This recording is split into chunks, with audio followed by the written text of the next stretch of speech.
that again. Hello, Talinn. Hello, Estonia. Hope you're having a great time at the conference. All right, let's get cracking, because yesterday I ran out of time, so I don't want to do the same thing again today. We're going to talk about... Yeah, okay. Got you. Yeah. All right, so welcome to the talk. This is on reflection madness. I like to compare reflection to opium. Now, opium is a drug which you obviously know, and opium is a bit too strong for everyday use. But if you've had a very bad accident and you're lying in hospital and your legs are, all over the place and you've got casts everywhere and you're very uncomfortable, then opium or morphine or whatever other opiates they have nowadays will make you feel a lot better for a while. But of course, you must be very careful not to become an addict of opium, and it's just as much as reflection. So I always start this talk with the following story, because I'd like to warn people that reflection can help you to relieve some very serious pain, but it can also cause problems in your project, especially if you become an addict. Just a few words about me. I'm Heinz. I'm from South Africa, but I live in Greece. And I publish the Java Specialists newsletter, which is a newsletter on advanced Java, core Java programming. Also Java Champion, which means I get free t-shirts and umbrellas and jackets and hats and things like that from Oracle. Now, reflection's been with us for quite a long time. It was introduced in Java 1.1, so it's not always been with Java, but it's been there for a very long time. And it's one of the reasons why Java has been so successful, because it allows us to do a lot of meta programming. We can find out what a type and object is, what it can do, and then we can, for example, we can call methods, we can set fields, we can make new instances, all sorts of clever things through reflection. Now, if you go to a company and they say, hello, do you know reflection? You might be tempted to say, oh, yes, I do. I know I do all sorts of things. I can, for example, modify private final fields and call methods dynamically. And Heinz showed me in his talk how to modify static final fields. Then they might just say, interview's over, goodbye. Thank you very much for applying, because they don't want a reflection addict in their company. Now, benefits of reflection, there are lots of reasons why you should know how reflection works. You can get better flexibility. What you can do is at runtime, you can choose which methods to call. You don't need to decide up front. But it also gives you a lot of raw power. So what you can do is you can read and write private data. You can even write final fields if you want to. And you can do all sorts of things that you're not really supposed to do. Some of these will bind you to a certain JDK, a certain JVM implementation. And that's, of course, one of the challenges. Now, if you take a very simple class that we all know, like string. Now, you've all heard of string, right? I hope you have, otherwise you're sitting in definitely in the wrong talk. But Java string has changed from 1.0 to 1.2 to 1.3 to 1.6 to 1.7. So it's changed quite a few times in the last few years. And again, in Java 8 it changed yet again. So you might think that internally string is going to be pretty constant, but it really isn't going to be constant. It's going to change quite a few times. And if you assume that it has certain fields which have got a certain name, you're binding yourself to certain implementations. The only thing that you can rely on is the public interface. And if you've got a non-public feature that you're using, you're binding yourself, and it means that your code might not work in the future. So this gets us to the dangers of reflection. First of all, sometimes I do code analysis for companies, and I do refactoring. And when I do that, I rely a lot on static code tools. Static code tools allow me to find out what methods are being used, what are not being used, so I can sort of prune the methods and get rid of methods which are not used anymore to reduce the code base. But none of these will work if I'm using reflection, because once you use reflection, it's no longer obvious for the static code tool to figure out what part of your code is actually being used. It also can become quite complex to understand. reflection code typically works on the meta level, and the meta level is more difficult to understand than just looking at plain code. Java, the Java programming language, is actually very simple to read for most people, because what you see is what you get. There aren't any funny tricks like you'll find with other languages like Scala, where one little operator will mean something completely different if it's before or after some other operator. So it becomes far more difficult to understand unless you really know how it works. With Java, Java's got like 10 million programmers or something in the world. It's got really a lot of programmers. And the reason for it is that it's very simple to understand. So the moment you start using reflection, you're making your code far more difficult. And this, of course, will cause problems for you. Also, when you compile your code, the compiler relies on static code, which means that the compiler now won't find the errors anymore. If, for example, your code is all written in XML and you convert it dynamically to Java objects, then the only way to find out whether it works or not is to run the code. Another issue that people have with reflection is runtime performance. The moment you use this dynamic code calling, you are sacrificing the performance to some extent. All right, you won't be able to be as fast as if you run native or just plain Java code. Now, there's a workaround for that. What you can do, for example, is to simply write your code in such a way, or generate the code automatically, compile it, and this will give you the same performance, but they're not using reflection, it's using other techniques. And another issue with reflection is that if you're running inside a sandbox with a security manager, you also won't be able to use all the features. Now, just as again a basic overview, you've got your members, field, constructor, and method. These are all members of classes. They all can be public, private, or protected, or package access, which means they all are accessible objects. And one thing which is really weird, which we'll get into again a bit later, is that there's no method like is public on the method or the field.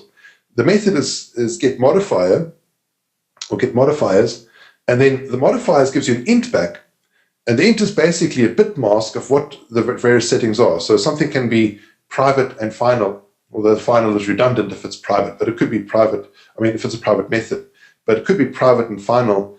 But you can't, for example, have a private abstract method. That wouldn't make sense, or a final abstract method also wouldn't make sense, or a private final volatile field also wouldn't make sense. So there's certain combinations which you can't have, but otherwise it's just a bit mask of all the different modifiers.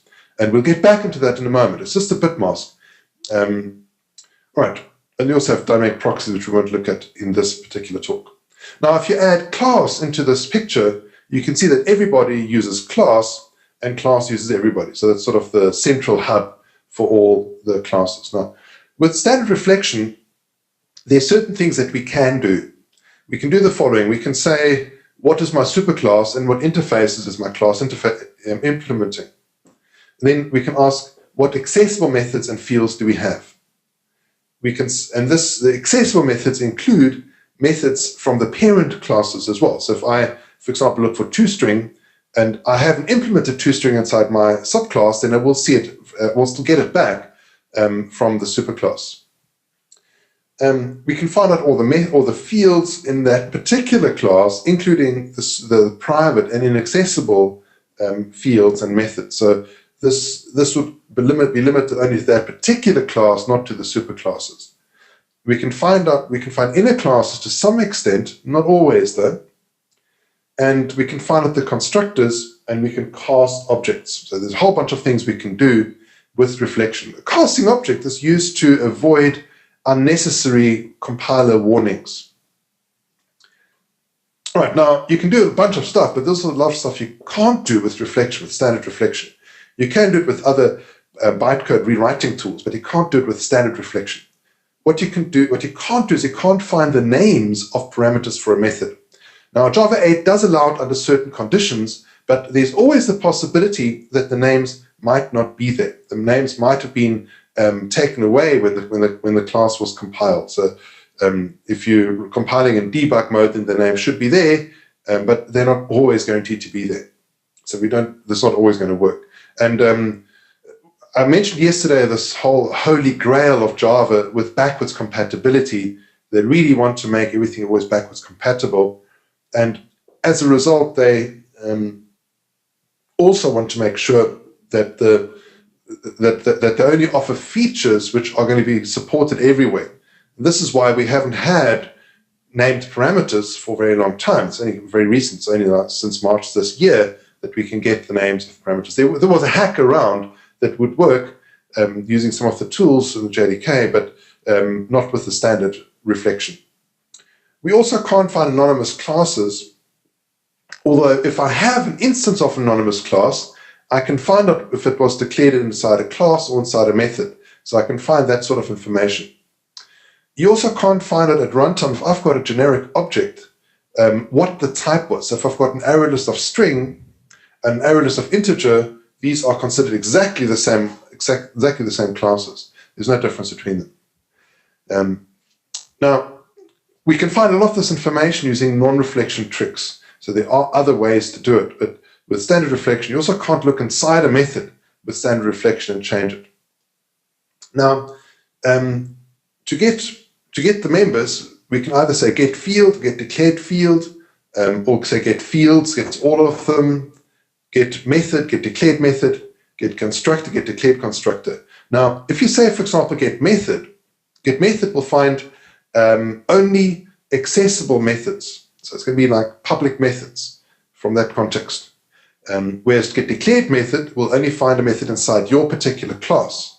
So it won't find superclass methods, it will only find for your particular class. So if I want to find a toString method defined inside my class, I would say get declared method. But if I don't care if it's in my class or a superclass, I would say get method. Now, if I've got a private member, it means that I have to say set accessible true in order to be able to read it and write it. This counts both for methods and for fields and for constructors. So all of those, if they are private, you have to say set accessible true. All right, now let's look at one example. Here I've got a string destroyer. Now this is a very nasty piece of code. Please don't do this at home or in your work. And what I've got is I've got a string destroyer which has got a method. Inside the main method, what I do is I find the declared field called value inside string.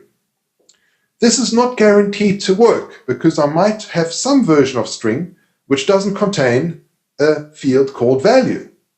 Most strings will probably contain a char array, but there might be a string in some JDK which is not made up of a char array. Maybe they've got an int array. Maybe they're using UTF-32 instead of UTF-16 to store the values. So they might use int array instead of char array, or they might use byte array to use UTF-8 instead of UTF-16 to store the string. But probably it's going to be there's probably going to be a char array called value inside the string. So hopefully we'll find it. If we don't find it, we'll get back a no such field exception. We then say value.setAccessible true, and what this does is it, even though the field the value is private, and in fact it's also final, it's going to make it accessible so we can change it, even though we have all these modifiers which shouldn't allow us to change it. And then what I can do is I can say value.setHello, which is the object hello, the string hello, comma cheers.toChar array. So I'm taking the char array inside cheers, and I'm writing that value into the string hello. And when I afterwards print out hello, then what comes out is cheers. That's kind of this is your solution for solving all your internationalization problems. Estonian and Russian and Finnish, whatever else you want to support in your company. Now, string is a special case, and what happens with string is that when I load a class for the first time, it compares all the strings inside the class to a constant table, and it sees whether or not that string has been loaded before. If it has been loaded before, then it simply shares the same. So if I do the following, if I print out hello, and I then call string destroy.main, what will happen is that when it loads this particular test class, it will inline the hello. It'll take the hello and get it from a constant pool.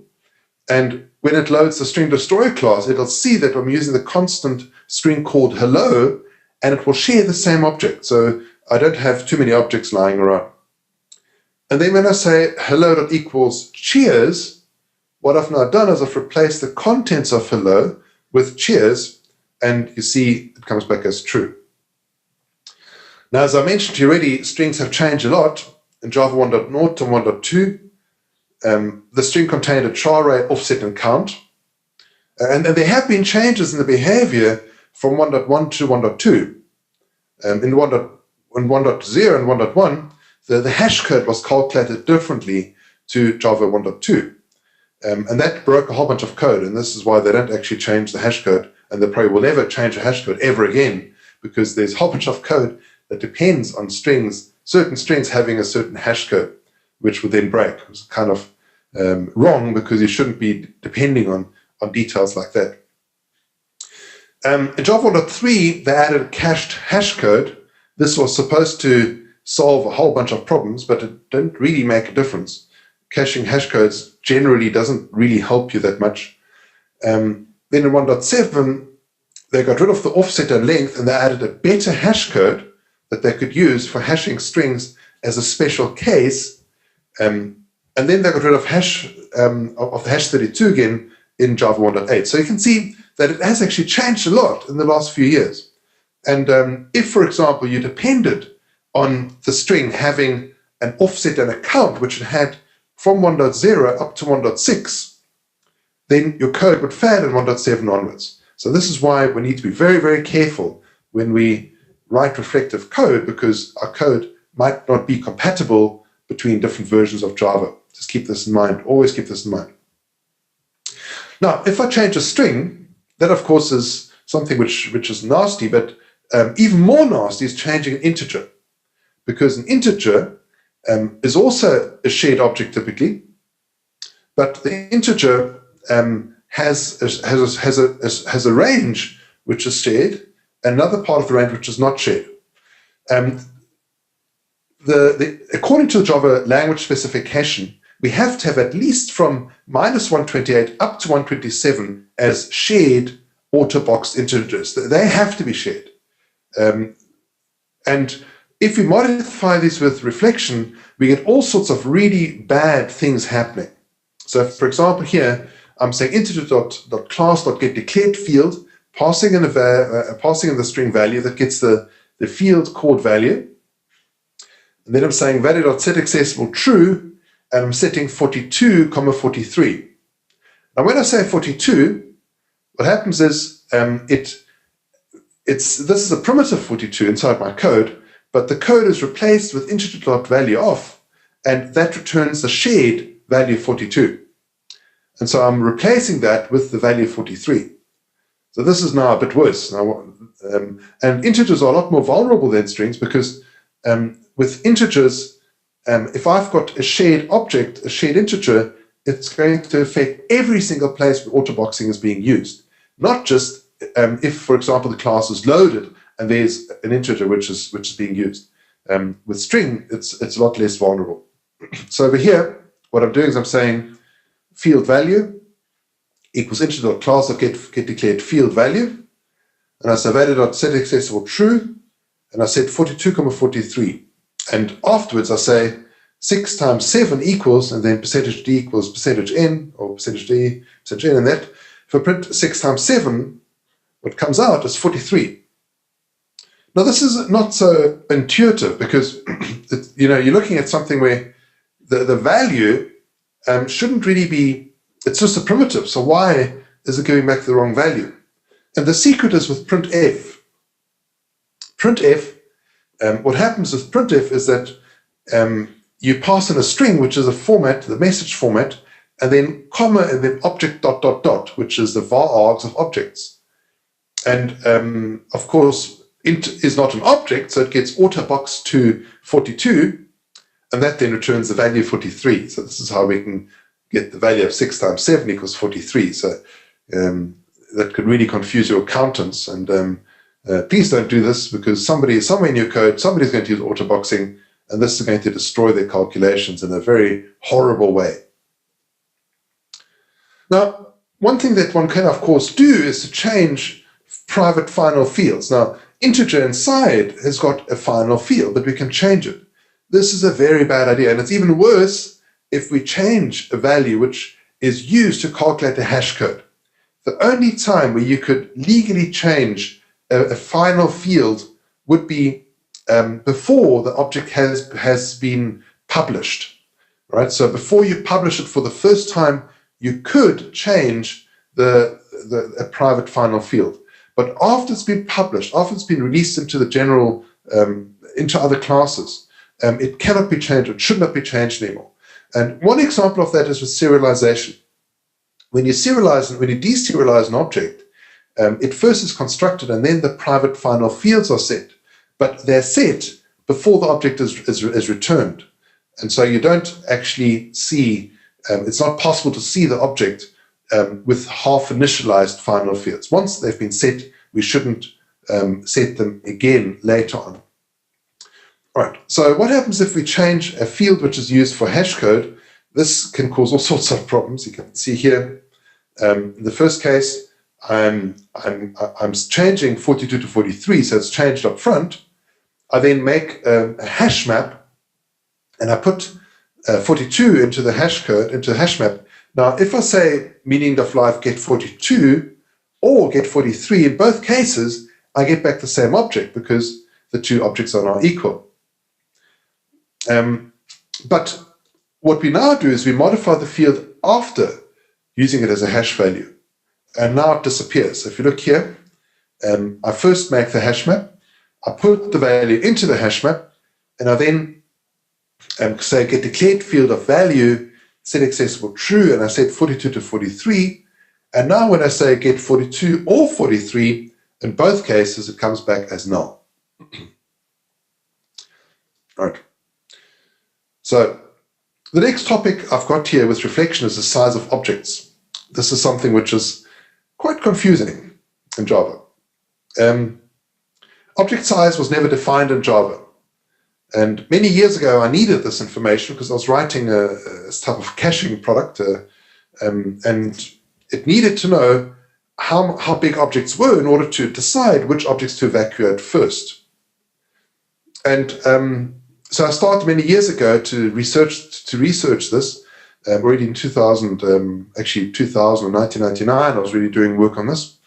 And I published my results in 2001 and 2003 and 2007. And the things I published have been used by quite a few other people to further the progress with this. Just to give you some idea of how it normally works, from Java 1.0 up to 1.3, each field took at least 4 bytes.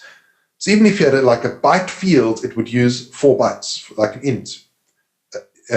You can't pack fields anyway in Java, but even besides that, it took at least 4 bytes. If you had a 32-bit machine, your pointer was 4 bytes with the minimum object size, your object header of 8 bytes, and 64-bit machine, your pointer was 8 bytes and the object header was 16 bytes. Now, as I said, all these values are subject to change at the whims of the JDK implementer. So it really depends on your platform. In addition to all of that, on all the platforms you looked at, the memory was increased in 8-byte chunks. So in other words, if I have an integer object on a 32-bit machine, it would be 8 bytes plus the 4 bytes would be 12 bytes, but it would be incremented up to 8 bytes for the word size, and it would then end up being use 16 bytes in total, not 12 bytes. And so I use it first of all by measuring size, and then calling system GC to find out how much was left was actually used up. And that was fairly reliable in order to find out how things worked. But then they also added an option to do it with an instrumentation API, and I wrote about that as well. There's another way you can do it, which is by using unsafe and looking at the class structure internally. And in addition to all that, what you also have to do is, when you measure the size, what you get back is a flat size most of the time. Now, the flat size isn't that interesting because with a flat size, we don't know how much is being used by objects that we referred to. And so what I did is I also wrote an algorithm for traversing the object graph using reflection and using an identity hash map to make sure that I don't look at the same object twice and count it twice. And also added some options there for having well-known constants like enums and strings to not count those. So if there's a constant string, I wouldn't count it as part of my count. You also sometimes have to define your own endpoints to know when you're meant to stop looking. Now, what we need to do is to find out what our endpoints are, so we can stop counting, and also make sure we don't count object more than once. Now, the result is quite scary. If you take something like a string in C, if you take like the name Heinz, for example, it's five characters, which each char in C was 1 byte. And so in C, Heinz was 6 bytes, but the string internally contains, of course, a char array. And the char array would mean that there are 2 objects involved. So on a 64-bit machine, you've got the 16-byte object header plus all the other overhead. You end up with it using 80 bytes on a 64-bit JVM. Unless, of course, the string is a constant string, in which case there's only one instance of it. So if I've got multiple instances, the second and third don't use any memory because they're sharing the same as the other string. If I take an empty hash map, it uses 216 bytes. If we just make it with like the default, which is 16 entries. I think they've got a new optimization now in the modern versions of Java where they actually allow you to, when it gets constructed, it's completely empty with with no elements at all. So it might be less than that, but that was the default for a while. If I take 100 Boolean values and I put them into a linked list, and I don't use autoboxing, then the linked list would use 6,400 bytes, and the array list would use 3,500 bytes. So it's really quite expensive, whereas if I did the same thing with a bit set, it would use only 72 bytes. Now, memory usage, of course, we have nowadays very large machines, so one would imagine that you never have to care about memory, but unfortunately one still has to think about these things. And in Java 1.8.0.20, they've added a new optimization to Java where they allow strings to be deduplicated. It's a really weird word, deduplication. It's quite descriptive of what it actually does. It undoes duplication, so it's a deduplicator. But it is a bit of a strange word, deduplication. So in Java 1.8.0.20, if you take the G1 garbage collector, you can use the configuration -XX plus use string deduplication, and what would happen is if I've got 2 strings which have the same value, which are constructed dynamically. So with constant strings they're shared anyway, but if they're constructed dynamically, then after the object has survived a few garbage collections, it will replace the char array with the other string's char array. So the outer object still is different, but what's inside is going to be shared. So this is a new feature, and if you want to see what the statistics are, you can say print string deduplication statistics, and it shows you how well you're doing, if it's actually helping or not. Now, in Java 7, they wanted to add array list of int. And the first design, they actually had that in one of the beta versions of Java 7. Fortunately, they took it out because the initial implementation was ridiculous. All they did is they simply changed it to an integer. Now, they are talking about fixing that and doing it in Java 9 or maybe Java 10 or maybe Java 11 or 12 or 13 or 14. But hopefully Java 9, where they actually use primitive arrays for backing an array list of type int. I'm not sure how they're going to do it, but maybe it's a compile time or a runtime thing that they just yank out the object array and put it in an int array, but I don't quite know how they're going to do that. All right, now, if you want to use instrumentation-based estimate for object size, what you can do is you can write an agent and load the agent before you load your main method, before you start your main method. So it's basically a configuration parameter when you start your JVM. And this only shows the shallow size. It doesn't show it won't show you the deep size. For that, you still need reflection. Now, you can use it as an educational tool to find out why Java uses so much memory. At runtime, it might be a bit slow. Some people use something similar, but one has to be careful. Okay. Now, another feature which I find quite useful is to find out who has called me. And I've used it for quite a few different things. Basically, what I want to find out is who is my caller ID. So if somebody's calling my method, which class is it? Now, in Java's SE7 update 25, there was a known issue where the getCaller class was off by 1. So that sort of caused some issues. Now, there's this method called sunReflectReflection.getCaller class where you can provide an int. And this then goes up the call stack and gives you back the class. Unfortunately, they yanked this out of Java 8. So apparently there's some security issue with this. So this is not available in Java 8 anymore. And of course, we can't really complain because it is a sun.reflect class, which we're not supposed to be using. But this is very, very fast, and it almost instantly tells you where you are on the call stack. In Java 8, they disabled that. They now have another way of finding the direct caller, but there's no way of finding out any class higher up in the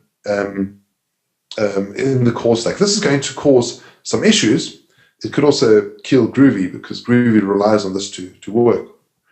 All right, so another way to find out who called you is to generate a call stack.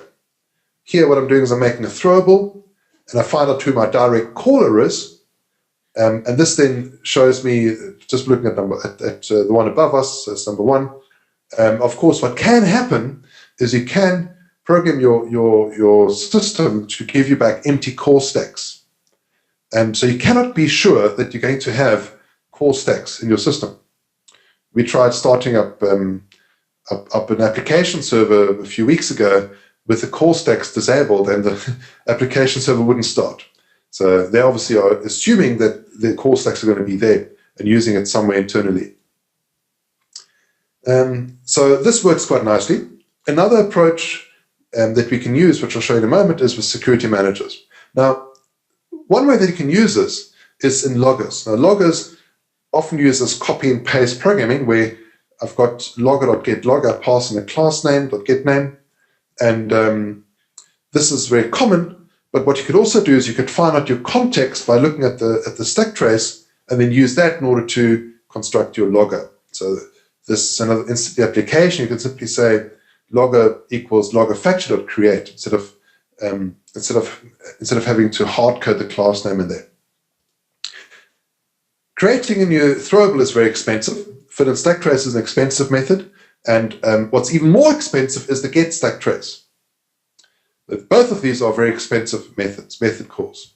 But it shouldn't be a problem if you're doing a logger, because the logger is going to be done once per class load. So it really doesn't matter if it's expensive or not, because it's going to be very cheap in comparison to all the other things you're going to do. Another way is with the security manager. As I mentioned already, over here I've got what I might do is I construct a security manager inside my class, and then get class context returns a class array, and from that I can get back the class. This is the most reliable way of doing it, except it's not going to work if you've got your own security manager installed already, because that's not going to allow you to construct another security manager. So, or it probably won't allow you to do this. So none of these work completely reliably. Another application for this is with unit testing. Now, when I run my courses, I do courses on advanced Java and concurrency and things like that. Some people want to do the exercises with VI instead of, or Emacs, instead of using IntelliJ or Emacs. And so I have to accommodate them as well. And what I want to do is I want to be able to allow my users to call to just call them just call a main method instead of using JUnit, the JUnit caller. So what I've done is I've written unit test run over here. This unit test runner finds out who called it and uses a JUnit for test adapter for that class in order to run the code. So let me show you how to use it. Here I've got a test. This is JUnit 4. It's got one test method, test hello. And what I do is I add in a method called main, the normal main method, and it contains a call to unit test runner.run. Unit test runner.run, when you call that, let's go back to the previous slide, figures out who called it using the caller ID, using this MySec manager, and then creates a test adapter for that particular class. So what I can now do is I can copy and paste that main method into all the different classes, and now I can call them all, and they're all available. So this is, of course, very, very useful. Now, I don't have much time left. I'll just quickly talk about final fields. Final fields can't be reassigned, but they, of course, we can, and with reflection, they're not always possible, but often it is possible. It is very dangerous, though, because if you do change a private final field, you won't get a warning. It will just allow you to do it, and it won't work properly, but it will allow you to do it. We've seen this already with the string destroyer. Now, the rule is, though, that you can't change private static final fields or any static final fields. So it's not possible according to the language specification. But if you want to do it, here's how you can do it. What you do is you find the field, and then within the field, you find the modifiers field. Remember, I told you already that the field has got a modifiers. And what you then do is you change the modifiers to not be final. This doesn't change the actual field. The actual field is hidden from us. You can't get to that. But we change it to not be final, and then we use the field accessor from the reflection factory to change it to still set it. Let me show you what the code looks like. Over here, I first of all find the field modifiers, declared field modifiers. This field is found inside the field. So I'm like finding a field inside the field. So, and then what I do is I set it accessible true. I change the modifiers to not be final anymore. And then what I do is I change it, I set it back again, and then I can change the value. This allows me to take a constant private final static field like this. Now, I had to say object over here. If I say string, then the value would be inline to wherever it's being called, and you wouldn't be able to see that it's being actually changed. So over here you can see reflection helper.set static final field, static final field.class get declared field, and I now change the object to be goodbye cruel world, right? And you can see now I've changed it from hello world to goodbye cruel world. Of course you shouldn't do this, but you can do this for enums, for example. I've got a newsletter about that if you're interested to see. Enums are very hard to construct. But I managed to construct it with this mechanism. Something else that you might want to do is to construct objects without calling constructors. And I've got some mechanisms here. Let me just quickly show you one of them, which is basically this one over here. Over here, what I've got is I'm saying object.getDeclared constructor. Yes? No, 2 minutes? Okay, 2 minutes. So, okay, I'm going to make these slides available to you. So I'm going to send them to Chris to upload. What I want to just show you one more thing is this one, externalizable hack.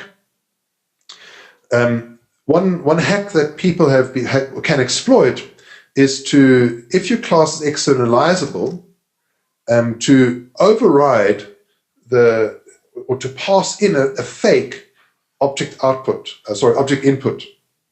So here I've got a movie character with a name and a Boolean hero. And what I can do is I can pass in a fake object input stream. And this would then return fake information, which would allow me to change the contents of an object, which means with externalizable, what I can do is I can change the contents of an object even though it's not really supposed to be changed. And I can do it without offending the security manager. So be careful of externalizable. I'm going to make all of this available to you. Thank you very much for listening to me. Be careful with reflection. It's very useful, but you can also end up causing yourself some real problems. If you have any questions, you're welcome to ask.